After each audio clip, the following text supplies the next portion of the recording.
Global star Ram Charan Ayyappa మాలలో ఉంటూ కడప దర్గాకు వెళ్ళి అక్కడి మత పెద్ద సమాధిని దర్శించుకోవడం వివాదాస్పదం అయిందనే విషయం తెలిసిందే.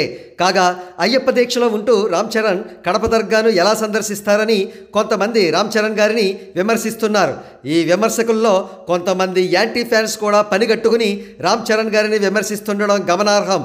అయితే రామ్ చరణ్ గారే కరెక్ట్ అంటూ రామ్ చరణ్ గారి ఫ్యాన్స్ మరియు ఆయన సనాతన ధర్మాన్ని ఆచరిస్తున్న తీరును మొదటి నుండి గమనిస్తున్న ఆయన సపోర్టర్స్ ఆయన పక్షాన నిలుస్తున్నారు. వారు అందించే వివరాల ప్రకారం రామ్ చరణ్ గారు చిన్నతనం నుండి సనాతన ధర్మాన్ని ఎంతో నిష్ఠగా ఆచరించే వ్యక్తి. చిన్నతనం నుండి కూడా ఆయన మాలధారణం ప్రతి సంవత్సరం కూడా చేస్తూ వస్తున్నారు. మన సనాతన ధర్మాన్ని రక్షించుకోవడం మన అందరి బాధ్యత అంటూ తన తల్లిగారు తులసి పూజ చేస్తున్న ఫోటోను కూడా షేర్ చేసి ట్వీట్ చేశారు కూడా. ఆర్ఆర్ఆర్లో ఆయన శ్రీరాముడిని పోలి ఉండే అల్లూరు సీతారామరాజు గెటప్లో పెర్ఫామ్ చేసినప్పుడు నార్త్ ఇండియన్ ఆడియన్స్ ఆయనను శ్రీరాముడి క్యారెక్టర్లో చూసి పరవశించిపోయారు కూడా. ఆర్ఆర్ఆర్ ప్రమోషనల్ యాక్టివిటీస్లో పార్టిసిపేట్ చేసినప్పుడు ఆయన అనేక ఫంక్షన్లలో చెప్పులు లేకుండా కూడా దర్శనం ఇచ్చారు. ప్రస్తుతం ఆయన వీర సావర్కర్ జీవిత చరిత్ర ఆధారంగా ప్రొడ్యూస్ చేస్తున్న ది ఇండియా హౌస్ చిత్రం కూడా సనాతన ధర్మానికి సపోర్ట్గా ఉండేదే.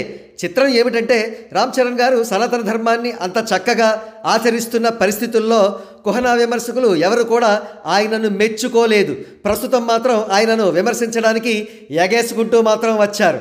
ఇకపోతే రామ్ చరణ్ గారిపై వచ్చిన ప్రధాన విమర్శ ఏమిటంటే ఆయన అయ్యప్ప దీక్షలో ఉంటూ దర్గాను ఎలా సందర్శిస్తారని. మరి అయ్యప్ప మాల వేసుకున్న వ్యక్తి శబరిమల వెళ్ళినప్పుడు ముందుగా వావర్ దర్గాను ఎందుకు సందర్శిస్తాడు అనే ప్రశ్న ఉత్పన్నం అవుతుంది. కాబట్టి సనాతన ధర్మాన్ని ఆచరిస్తూ ఇతర మతాలను గౌరవించే రామ్ చరణ్ గారి సంస్కారాన్ని అర్థం చేసుకుని విమర్శకులు యాంటీ ఫ్యాన్స్ ఆయన్ను విమర్శించడం మానుకోవాలి. కాగా రామ్ చరణ్ గారి బెటర్ హాఫ్ ఉపాసన గారు ఆయనకు సంపూర్ణంగా మద్దతు తెలుపుతూ ఈ పోస్టును షేర్ చేశారు. Faith unites, never divides. As Indians, we honor all paths to the divine. Our strength lies in unity. One nation, one spirit. Jai Hind.